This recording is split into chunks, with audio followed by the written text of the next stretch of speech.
San Juan Vianney, el santo cura de Ars, párroco año 1859. Uno de los santos más populares en los últimos tiempos ha sido San Juan Vianney, llamado el santo cura de Ars. En él se ha cumplido lo que dijo San Pablo: Dios ha escogido lo que no vale a los ojos del mundo para confundir a los grandes. Era un campesino de mente rústica, nacido en Dardilly, Francia, el 8 de mayo de 1786. Durante su infancia estalló la Revolución Francesa, que persiguió ferozmente a la religión católica.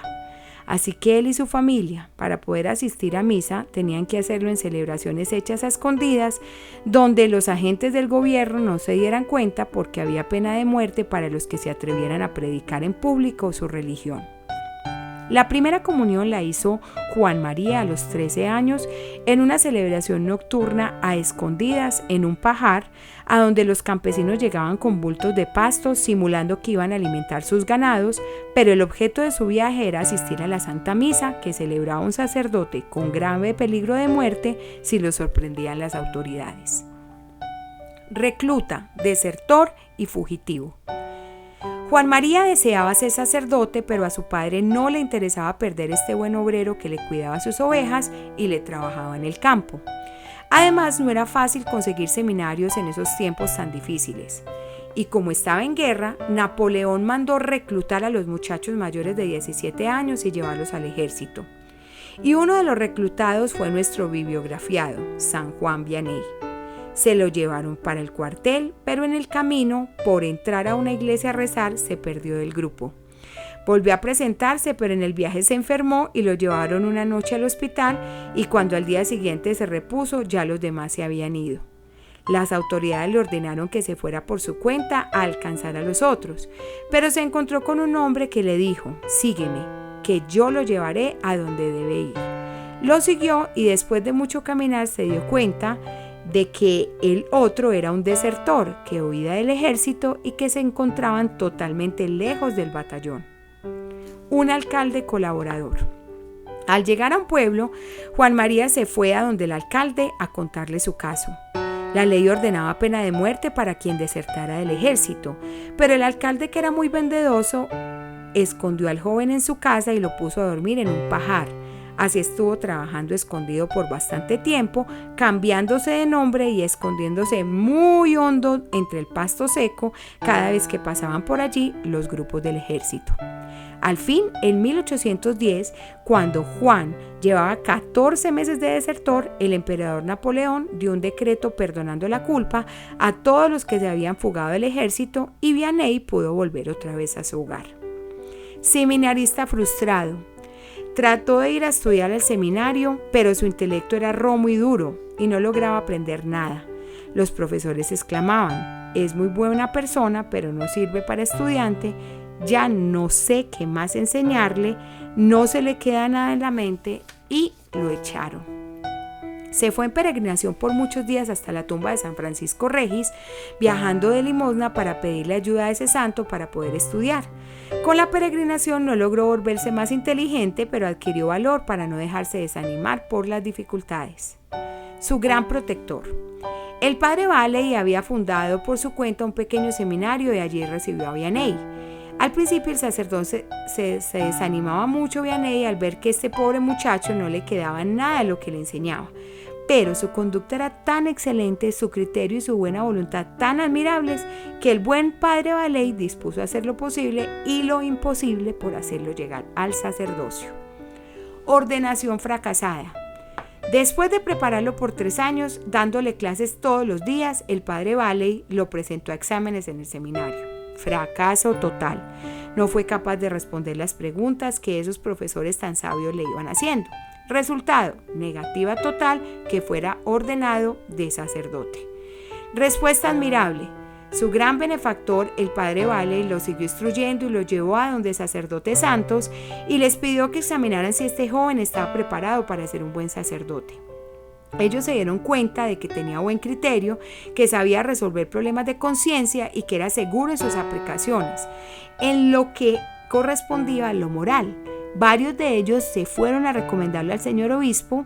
El prelado, al oír todas esas buenas cosas, le preguntó: ¿El joven Vianney es de buena conducta? Ellos le respondieron: sí, señor, es excelente persona, es un modelo de comportamiento, es el seminarista menos sabio, pero el más santo.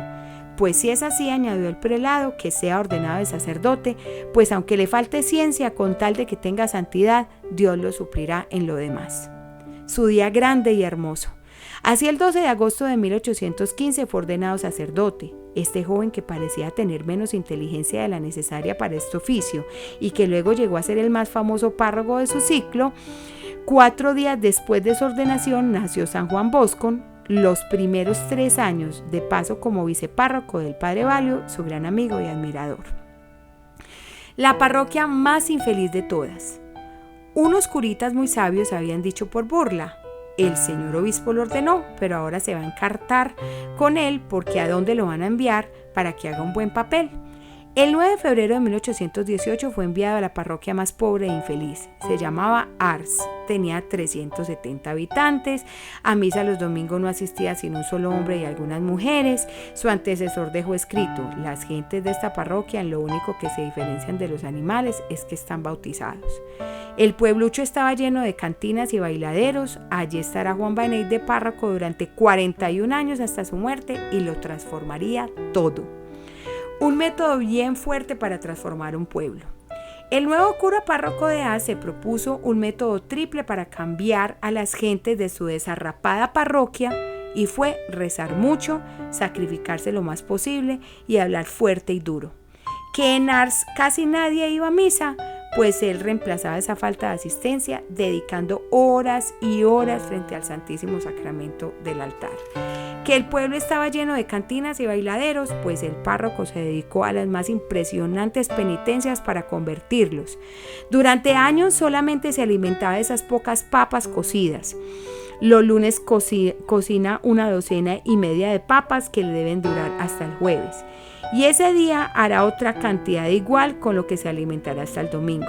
Es verdad que por la noche las cantinas y los bailaderos están repletos de gentes de su parroquia, pero también es verdad que él pasa muchas horas de cada noche rezando por ellos. Y sus sermones, allí se enfoca toda su artillería con sus palabras contra los vicios de sus feligreses, y así va demoliendo sin compasión todas las trampas con las que el diablo quiere perderlos. 3 defectos y una cualidad. Cuando el padre Vianney empieza a ser famoso y mucha gente se dedica a criticarlo, el señor obispo envía a un visitador a que oyera sus sermones y le dijera qué cualidades y defectos tenía este predicador. El enviado vuelve trayendo noticias buenas y malas. El prelado pregunta: ¿tiene algún defecto los sermones del padre Vianney? Sí, monseñor, tiene 3 defectos. Primero, son muy largos. Segundo, son muy duros y fuertes. Terceros, siempre habla de los mismos temas: los pecados, los vicios, la muerte, el juicio, el infierno y el cielo. ¿Y tienen también algunas cualidades esos sermones?, pregunta monseñor. Sí, tienen una cualidad, y es que los oyentes se conmueven, se convierten y empiezan una vida más santa de la que estaban llevando antes.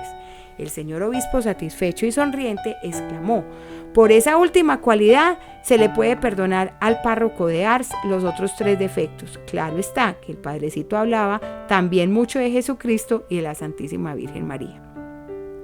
¿Cómo preparaba sus sermones el cura de Ars? Los primeros años de sacerdote duraba 3 o más horas leyendo y estudiando para preparar su sermón del domingo. Luego lo escribía, durante 3 o más horas se paseaba por el campo recitándole su sermón a los árboles y al ganado para tratar de aprenderlo.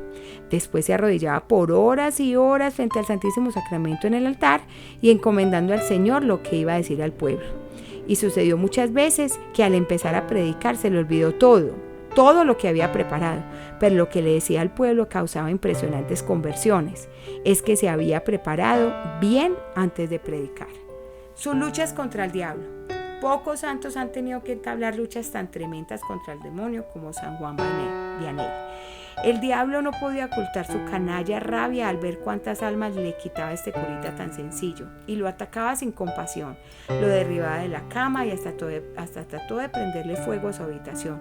Lo despertaba con ruidos espantosos. Una vez le gritó: faldinegro odiado, agradézcale a esa que llaman Virgen María, o si no, ya me lo había llevado al infierno. Un un día en una misión en un pueblo, varios sacerdotes jóvenes dijeron que eso de las apariciones del demonio eran puros cuentos del padre Vianney.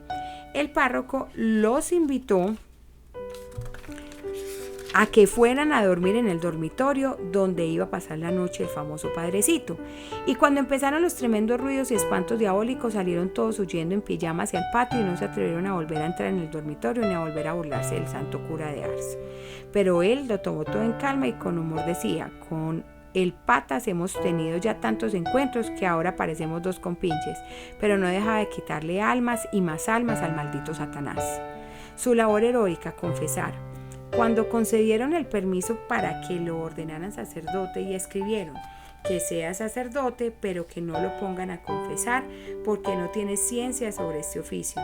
Pues bien, ese fue su oficio durante toda la vida y lo hizo mejor que los que sí tenían mucha ciencia e inteligencia, porque en esto lo que valen son las iluminaciones del Espíritu Santo y no nuestra vana ciencia que nos infla y nos llena de tanto orgullo.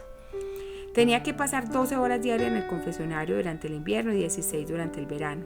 Para confesarse con él tenía que apartar turno con 3 días de anticipación y en el confesionario conseguía conversiones impresionantes.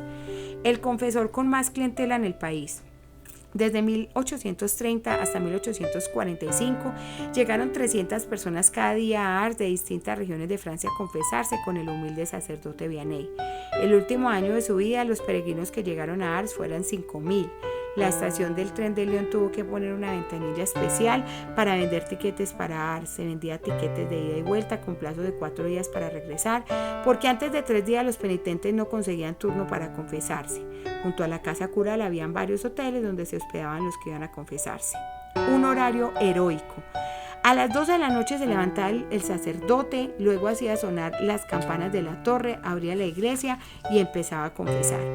A esa hora la fila de penitentes era más de 1 cuadra de larga, confesaba a hombres hasta las 6 de la mañana. Poco después de las 6 empezaba a rezar los salmos de su devocionario y a prepararse para la Santa Misa. A las 7 celebraba el Santo Sacrificio. En los últimos días el señor obispo logró que a las 8 de la mañana se tomara una taza de leche. De 8 a 11 confesaba a las mujeres, a las 11 daba una clase de catecismo para todas las personas que estuvieran allí en el templo. Eran palabras muy sencillas que hacían inmenso bien a los oyentes. A las 12 iba a tomarse un ligerísimo almuerzo, unas papas cocinadas, se bañaba, se afeitaba y se iba a visitar con un instituto para jóvenes pobres que él costeaba con la limosna que la gente le traía. Por las calles la gente lo rodeaba con gran veneración y le hacía consultas. De 1:30 hasta las 6 seguía confesando. Sus consejos en la confesión eran muy breves. Por ejemplo, a un señor obispo lo único que le dijo fue: ame mucho a sus sacerdotes. Pero a muchos le leía los pecados en su pensamiento y les decía los pecados que se habían quedado sin decir. Era fuerte en combatir la borrachera y otros vicios. En el confesionario sufría mareos y a rato le parecía que se fuera a congelar del frío en el invierno y en el verano sudaba copiosamente, pero seguía confesando como si no estuviera sufriendo. Decía Corchanza: el confesionario es el ataúd donde me ha sepultado estando vivos. Pero allí era donde conseguía sus grandes triunfos en favor de las almas. Por la noche leía un rato y a las 8 se acostaba para de nuevo levantarse a las 12 de la noche y seguir confesando. Horario heroico de verdad. Sus éxitos espirituales: cuando llegó a Ars, solamente iba un hombre a misa, pero luego entre sus éxitos, cuando murió, solamente había un hombre en Ars que no iba a misa. Las 4 cantinas que había alrededor del templo tuvieron que cerrarse por falta de clientela. Durante esos años abrieron otras cantinas y todas fracasaron porque nadie iba a emborracharse. Los bailaderos se fueron acabando porque en sus sermones y confesiones arremetía sin miedo contra el baile. Decía que el baile se puede afirmar como de ciertos hongos, el menos peligroso es muy dañino. En Ars todos se sentían santamente orgullosos de tener un párroco tan santo. Cuando él llegó a esa parroquia, la gente trabajaba el domingo y cosechaba poco. Logró poco a poco que nadie trabajara en los campos los domingos y las cosechas se volvieron mucho mejores. Era humildísimo. Siempre se creía un miserable pecador, jamás habla de sus obras o éxitos obtenidos. A un hombre que lo insultó en la calle le escribió una carta humildísima pidiéndole perdón por todo, como si hubiera sido él el que hubiera ofendido al otro. El señor obispo le envió un distintivo elegante de canónico y nunca se lo quiso poner. El gobierno nacional le concedió una condecoración y no se la quiso colocar. Decía con humor: es el colmo, el gobierno condecorando a un cobarde que desertó el desierto, y Dios premiaba su humildad con admirables milagros. Así, el 4 de agosto de 1853 pasó a recibir su premio en la eternidad, Santo Cura de Ars. Pide a Dios por nosotros para que nos envíen buenos y santos párrocos como tú. Amén.